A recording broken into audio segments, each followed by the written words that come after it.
There comes a time in every life where pain knocks at the door, uninvited and unrelenting. It creeps in through heartbreak, betrayal, illness, or loss, and we find ourselves on our knees asking, "Why, God, why me?" But what if the question isn't why, but what for? What if your suffering isn't the end of your story, but the beginning of your calling?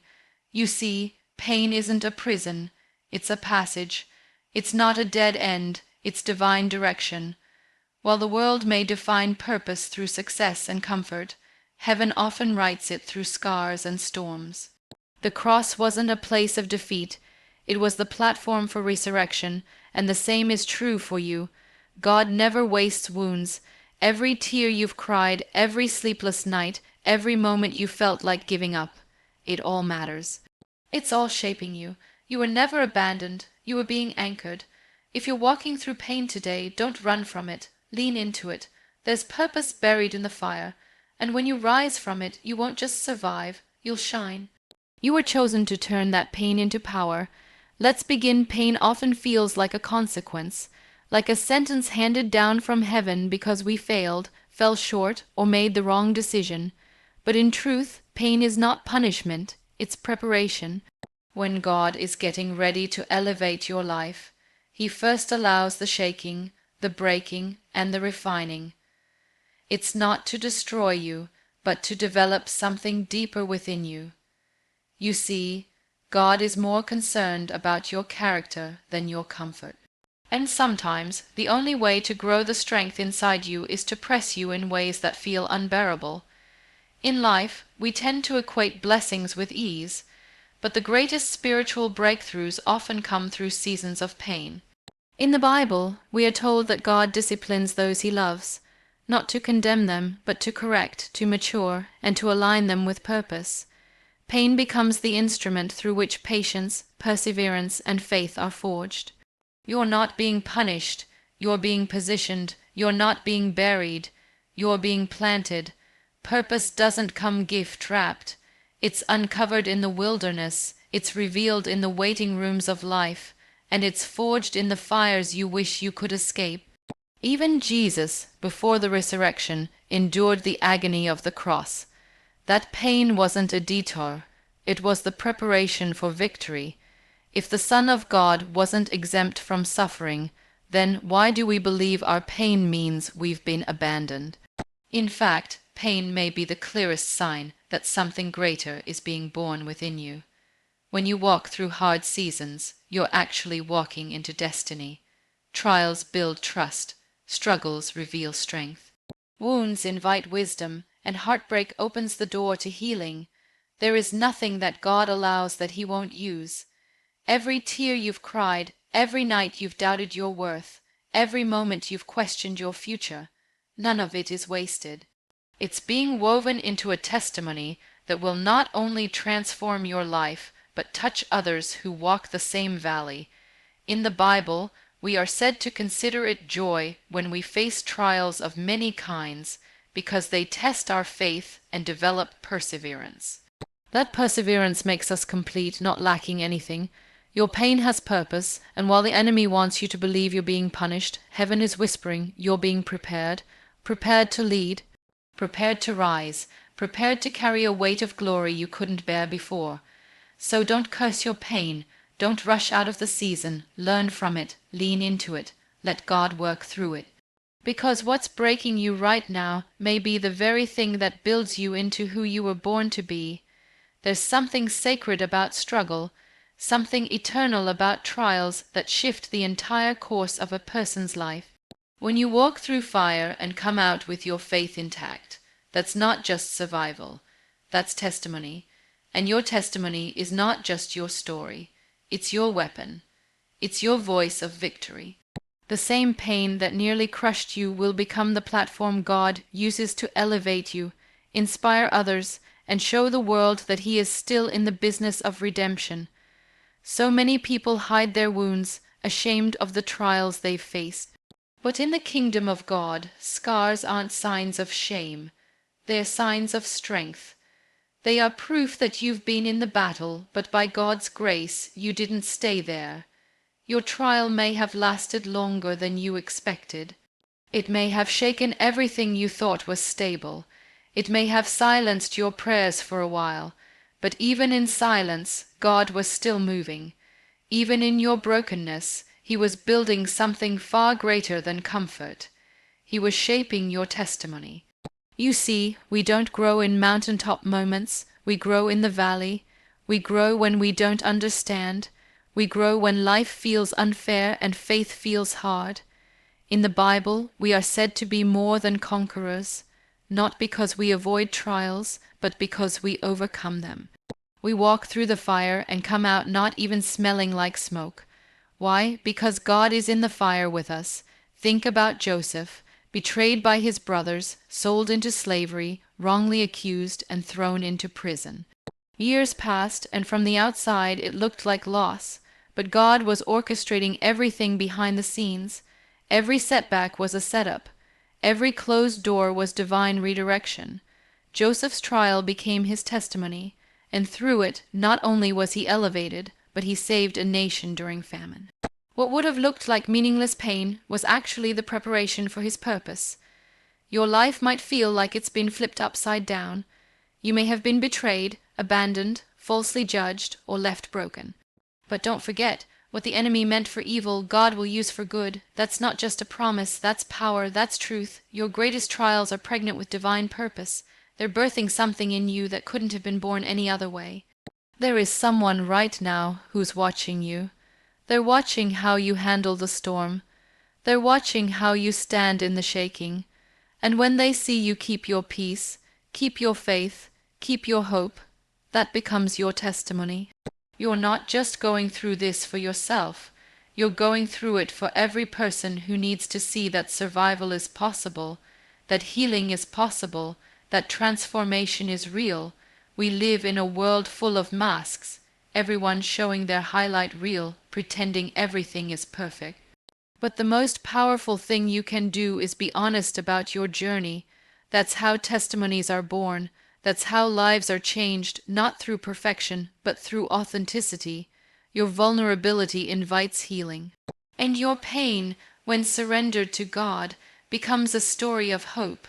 In the Bible, we are told that we overcome by the blood of the Lamb and the word of our testimony. Did you hear that? Not just by divine intervention, but by declaring what God has done. Your voice matters, your story matters. The enemy wants to keep you silent in shame, but heaven calls you to speak in strength, because someone else's freedom is tied to your story. Someone's breakthrough is waiting on your boldness. Someone is praying for a sign, and you might be it. Maybe your trial wasn't a mistake. Maybe it was the very place where your ministry was born. Maybe the divorce that nearly broke you will allow you to help others rebuild. Maybe the addiction you overcame will help others find recovery. Maybe the depression you walked through will allow you to speak life to someone else who's on the edge.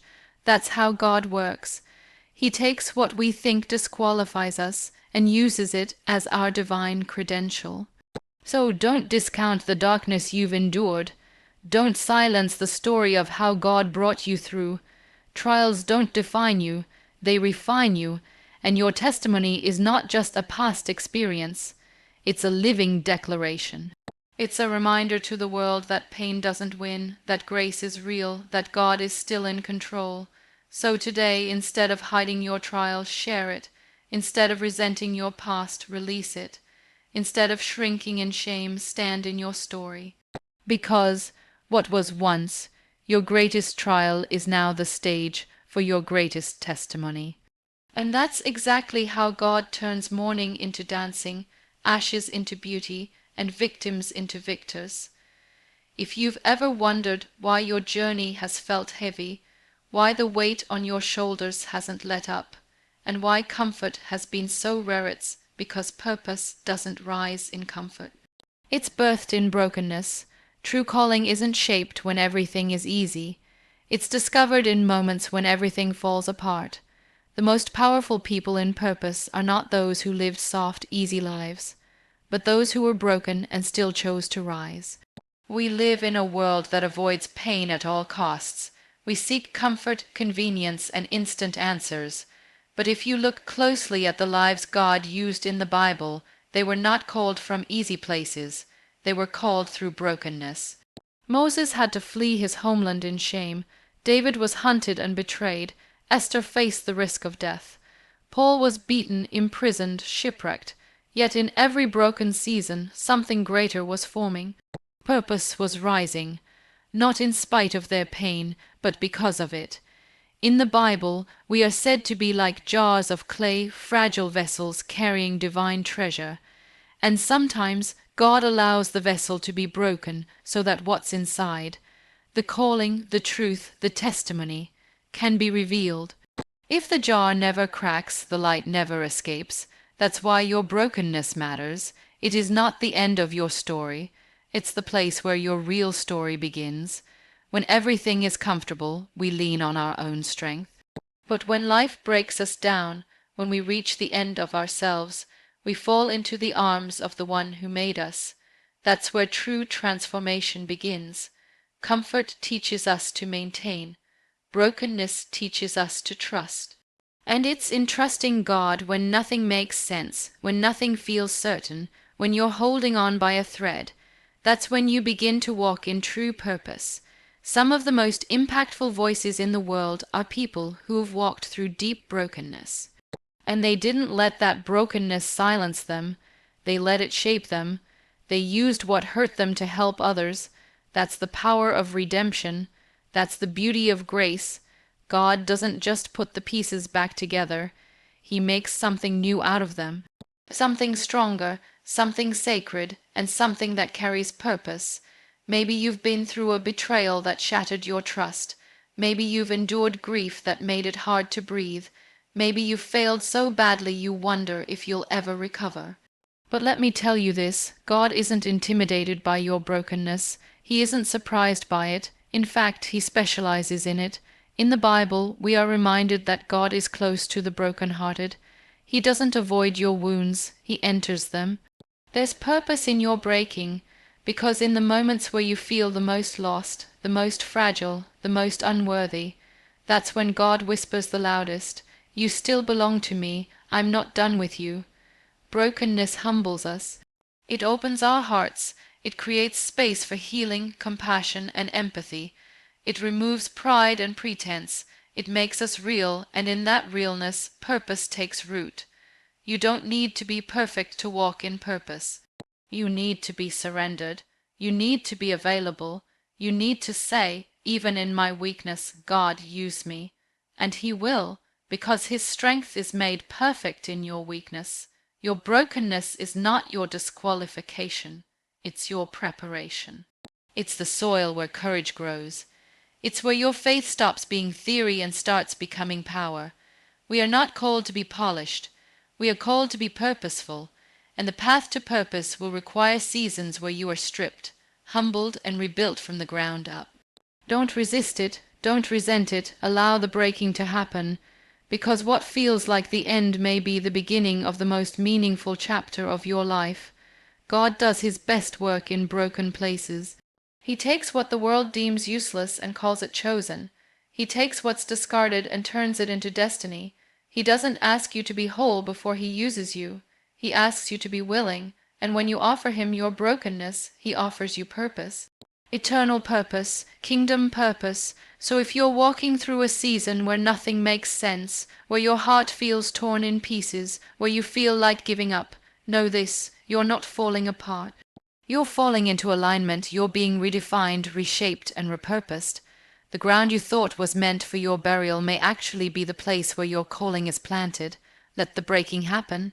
Let God do the work in you, because what He builds out of your brokenness will carry more power, more depth, and more healing than you could have ever created in your comfort zone. Your purpose is not behind you. It's rising from the very pieces you thought disqualified you, and when it rises, it will speak louder than any pain ever could. There are moments in life when pain feels so heavy that it silences everything else. It clouds our thoughts, it interrupts our peace, and it raises questions we don't have the strength to answer. But one truth echoes above it all: God doesn't waste pain, not a single moment of it, not a single tear. He takes what was meant to break you and transforms it into something that builds you. He takes pain and shapes destiny. Sometimes we expect God to shield us from pain, but what He often does instead is walk us through it. And as He walks with us, He molds us. He shapes character, integrity, compassion, and resilience. In the Bible, we are told that all things work together for the good of those who love Him. It doesn't say all things are good. It says He works them for good. That means even your most painful moments are being repurposed for something greater than you can imagine. There are no wasted seasons in God's plan. That season where you felt abandoned, He was teaching you to trust. That heartbreak that tore you apart, He was growing something inside you. Empathy, strength, perspective. That failure that made you doubt your future, He was realigning your steps. You see, God doesn't use pain to punish. He uses it to position. In the Bible, we are said to be like clay in the potter's hands, and anyone who's seen a potter work knows there's pressure involved. There's spinning, stretching, reshaping, and yes, sometimes even breaking. But the goal is always the same, to form something beautiful, something strong, something useful. You are that vessel, and though you may feel like the pain is spinning you out of control, the hands of the potter have never left you. He's shaping you for your purpose. Think of the story of Job, a man who lost everything. His health, his wealth, his family. Pain was not a chapter for him. It was an entire volume. But through that suffering, his faith became unshakable. His understanding of God went from something heard to something known. And when restoration came, it wasn't just physical. It was spiritual. The pain didn't destroy him. It revealed his destiny. You may not see it now, but the pain you're experiencing is working in ways you can't yet comprehend. It's forming depth within you. It's enlarging your capacity. It's making you sensitive to the struggles of others, and it's drawing you closer to your Creator, because it's in pain that we stop depending on ourselves and start leaning fully on Him. Your destiny isn't shaped when everything's going right. It's shaped in the shadows. It's shaped in the questions. It's shaped in the silence of unanswered prayers. Pain reveals what comfort hides. It pushes you beyond the surface. It invites you to grow roots, and when your roots go deep, your calling stands tall. There are people in this world who need what you carry, but they won't connect with your strengths. They'll connect with your scars. They'll see themselves in your story, not your perfection. That's why God uses your pain, not only to shape you, but to shape your impact. Your destiny is bigger than your comfort zone. It requires refinement, not ease. It requires obedience, not understanding. In the Bible, we are told that our present sufferings are not worth comparing with the glory that will be revealed in us. That means the pain is temporary, but the purpose it's producing is eternal. It may not make sense right now. You may be crying in private, showing up in public, pretending like everything is fine. But God sees, and He's working behind the scenes of your pain. Nothing you've endured is invisible to Him. The betrayal that changed how you trust people, He'll use that to give you discernment. The loss that shattered your heart, He'll use that to help you comfort others with compassion. The setback that made you question your worth, He'll use that to teach you that your identity was never tied to success. But to Him, don't rush the process, don't try to escape the discomfort. Let the pain teach you, let it shape you, because one day that same pain will become the reason someone else finds hope. You'll look back and realize that your pain wasn't wasted. It was the pathway to purpose. It was the chisel that carved out your calling. You were never forgotten. You were never forsaken. God has been holding every shattered piece, every silent prayer, every weary breath. And He's been writing something beautiful out of it all. Your story isn't over. Your best days aren't behind you. In fact, they're on the other side of the pain you thought would break you. So trust Him. Even when it hurts, even when the answers don't come, even when the process feels long, because He's not just healing you, He's shaping you, and what He's shaping is not average, not random, not small, it's destiny. A life of impact, a life that testifies to the truth that pain has a purpose, and in God's hands no pain is ever wasted. There's something powerful that happens the moment you stop fighting your suffering and start surrendering it. Not giving up, but giving it over, not throwing your hands up in despair, but lifting them in surrender. When you take your brokenness, your fear, your grief, and your confusion and place it at the feet of God, that's when transformation begins.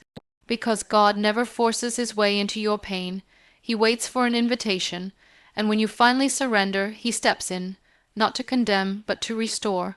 There's a difference between carrying pain and releasing it. So many of us try to carry it all on our own. We carry our guilt, our shame, our trauma, our unanswered questions. We wear smiles in public and silently cry in private. We tell ourselves to be strong, to keep it together, to move on. But healing doesn't begin in performance. It begins in surrender, and when we surrender our suffering, God turns it into strength we never knew we had. The Bible says his strength is made perfect in our weakness. That means our pain isn't a disqualifier, it's a qualifier for his power to show up.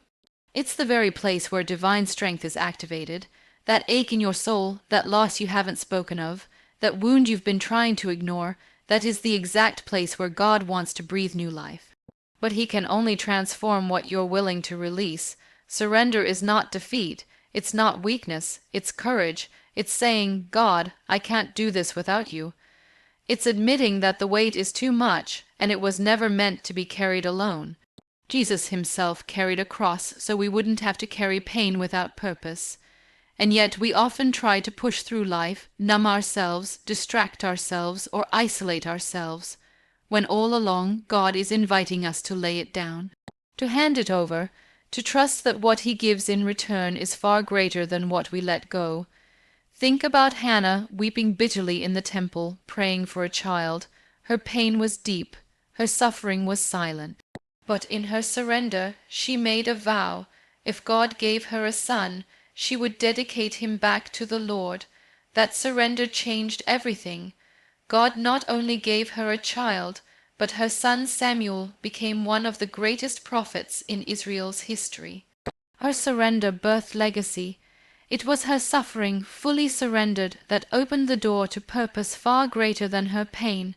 God doesn't need your perfection. He wants your permission, your willingness to say, "This hurt me, this broke me, but I trust you with it."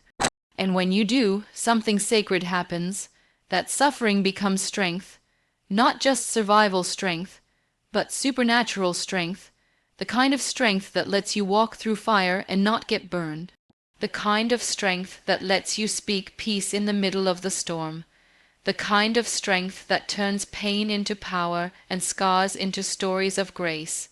In the Bible, we are told to cast all our cares upon him, for he cares for us. That means every anxious thought, every sleepless night, every moment of agony. None of it is too small or too heavy for God. He can handle it, but he can only heal what you hand over. Surrender is the bridge between brokenness and breakthrough. It's where healing begins and destiny emerges. When you surrender your suffering, you stop being defined by it. You're no longer a victim of what happened.